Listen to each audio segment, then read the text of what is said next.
Enlightenism for the mountain. Thank you so much, Sister Carolyn, for those wonderful insights to get us started. Great meditation.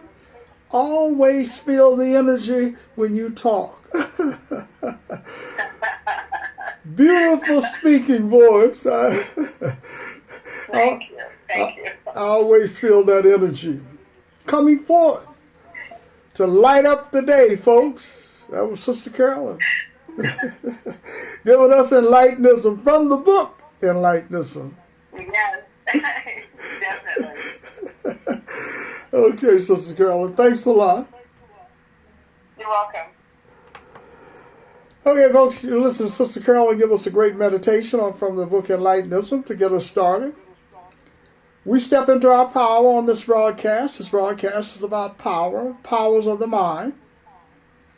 We don't ever want to forget it's about powers of the mind, the search for the truth within you, the Enlightenism philosophy, a new way to think and live, the power of visualization and imagination, the power to visualize a new person that is diametrically different than the victimized person.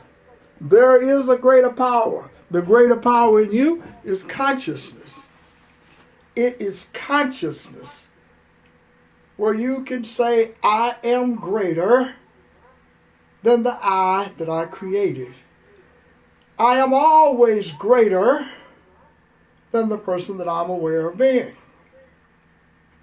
But when I become aware of being the greater power, then all of the problems I experience in the toxic illusions disappear into the nothingness from which they came. You know, we are greater than what we believe that we are. We're greater. We have the power to answer the questions. Why are you here? You know, why are you here today? Why are you here? And what makes you alive? What is it that makes you alive, that you have so much tireless energy and devotion and commitment to doing the work that makes you alive? I've heard of stories of people, and I'm not going to talk about myself, but I am included in the commitment that I have made to Enlightenism. When you commit yourself to something, you focus on it all the time. You really do. And you have little brief respites where you try to clear your mind. But by and large, you think about what makes you feel good in life. What do you have a passion about? I read some stories about some people that are no longer here. One that someone may know about from the inner cities, like Tupac Shakur. Tupac Shakur was a rapper. And from the stories that I've heard, that he would always practice his craft. When other people were doing other things, partying, drinking, and so forth, he was doing the work. He was doing the work of rapping, putting out his music to express what he wanted to express about life, his life, life of the people around him in the environment, like black life in the United States of America for younger people. And he was committed to it. And another person was the Kobe Bryant, who is no longer alive. They said that he did something similar.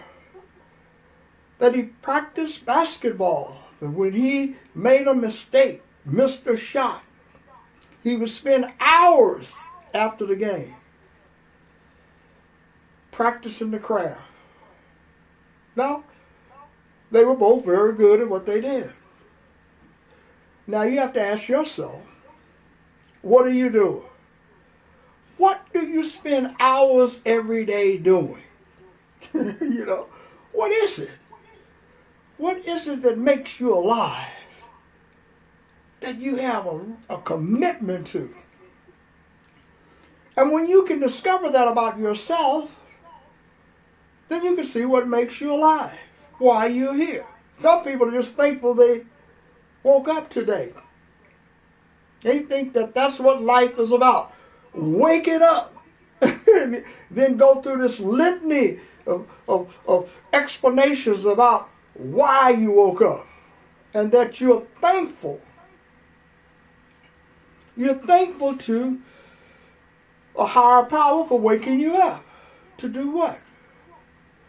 Powers of the mind transcends illusions about who you are. Whatever you're doing today, are you committed to doing it? I had a friend once, and he told me that one of the things that he wanted to do was to be a drunk. He wanted to be an alcoholic. He said, Kelly, I want to be an alcoholic. I said, man, why would anybody want to be an alcoholic? He said, that's what I do well. He said, I love to drink, and I do it very well. And I want to be the best alcoholic that I could be. Now that seemed really strange and silly to me. Because that's a commitment of destruction. To destroy your life, your body, your mind. So I'm not talking about a commitment to the destruction of your life. I'm talking about a commitment to the construction of your life, not the destruction of your life. And to construct a new life where that every day that you awaken feeling good about yourself. Doesn't matter what your mind is going to tell you about the things around you and what you may have lacking in your life and the self-limitations you may have placed upon yourself with your mind. Because when the mind becomes powerful, the limitations become few. And the more you do it, they become fewer and fewer until they disappear. You remove the limitations. Only thing that's stopping you today, folks, is your mind and the condition of your mind and your beliefs. And the fears that you have about changing your life. That you may have been working on a job all of your life that you just totally don't like. You dislike it. But then your mind will kick in and say, unless you take the abuse and the disharmony and the dysfunction of the job, you won't have a retirement. So you're willing to do it. You see it all the time. That people do this all the time. Some people guard people in prisons all their lives. So they become a prisoner of their environment. Some people put people in prison every day. You have judges sitting on a bench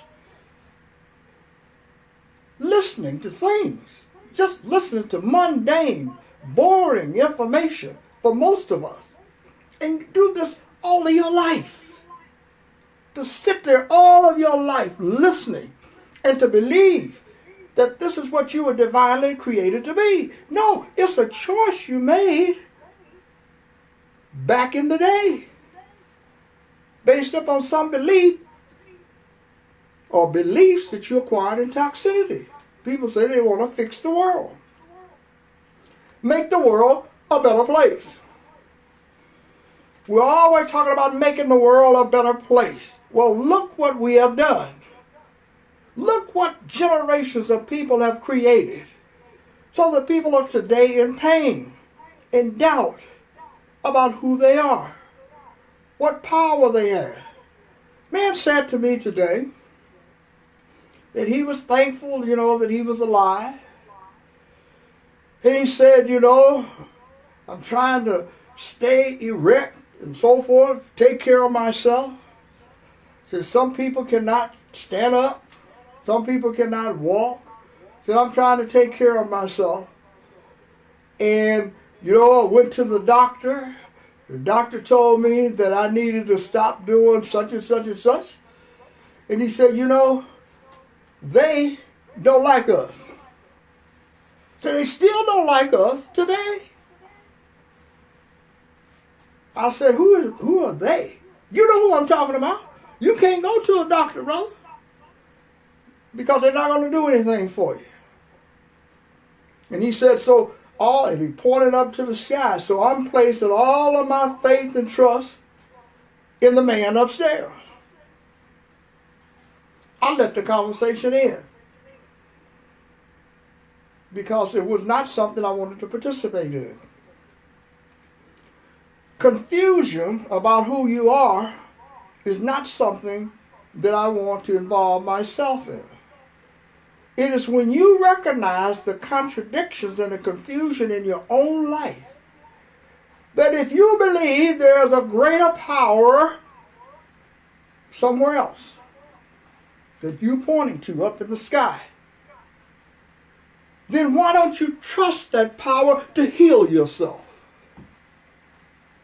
How much trust do you really have to go to someone that you know that dislikes you and you distrust because you think the people are not treating you fairly because of your race and color?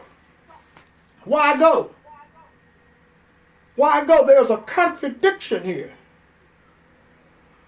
And the contradiction is that you don't trust the power outside of you or inside of you that's greater because you've never discovered it for yourself. You ever made it personal, like some people, and I talk about this lady quite frequently, never met her but read about her, Mary Baker Eddy. And she was a Christian Scientist, of which I am not. But she was. And it was personal. It was similar to the examples I gave about Tupac and Kobe Bryant. Very similar. In search of something that she had a commitment to. You have to make the commitment. And when you're making this commitment, you have to really trust the commitment, even though everyone says that you're crazy or think that you are illogical. But unlike the person I was talking to today, she trusts the power within her and encouraged other people to align their minds and body into one, and that the mind was the source of the pain in your life, the source of the physical ailments in your life. And if you could clear the mind up, then you could clear the body, the ailments, and they practice this. Now, some that didn't have a lot of faith, like her, for example, passed away trying to do that, trying to accomplish it. And I'm not saying to any of you today to try it. What I am saying is if you are trusting the greater power in you, you have to trust it all the time. It's not a sometimey thing. And when you believe you're coming up short, then your commitment should be like the examples of the people that I mentioned. Then you go deeper. You make a greater commitment. You create more of a focus on the power within you. You don't just lay back and give up and say that I'm going to let something just happen. We have these bodies. We have the bodies that we have for a reason. We're living here. And as far as I know, and you know, this is the only place we can live with these bodies. Surely can't do it in some of the other planets like Saturn and Jupiter, Uranus and Pluto, Mars, supposedly. So therefore, use the body that you have. Don't abuse the mind because you're feeling powerless. Use the mind to give yourself power and freedom. That's what this broadcast is about. That's what the philosophy of Enlightenism is about. Powers of the mind. Raising the mind to a higher level of awareness so that you can perceive yourself greater than the problems in your life. And that all problems come from beliefs that you have about yourself and things outside of you. when you can align the mind with the consciousness in you, the greater consciousness within you, then you get to the truth about the consciousness in you, but your relationship with the consciousness. Thank all of you for stopping by. I'm Brother Malcolm. Check out my broadcasts. They're all over the internet. YouTube, Twitter, Facebook, Instagram. Why? Because I am committed to doing the work of healing my mind, of my dependency on others for power and clarity. And in order for me to change my life, I have to focus on doing the work to change my consciousness into believing that I am powerless. Thank you for stopping by. Have a great day. See you next time.